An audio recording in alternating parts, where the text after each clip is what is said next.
Hello viewers, when I go to add story on Instagram Lite, showing this error, allow Instagram Lite to use your phone's storage. In this tutorial, I'll show you how to fix it, so let's see the step. For solving this problem, just click on App Settings.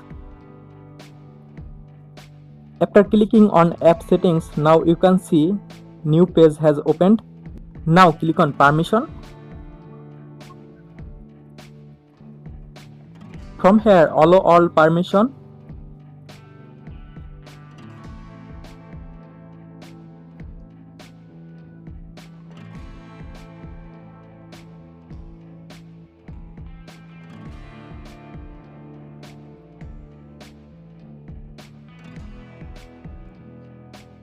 After allow all permission, now go back to home screen.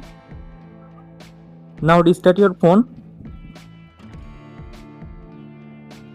After this step, now open Instagram Lite and click on your story. See, problem solved successfully. In this way, you can easily solve this problem. So thanks for watching. Don't forget to like, comment and subscribe.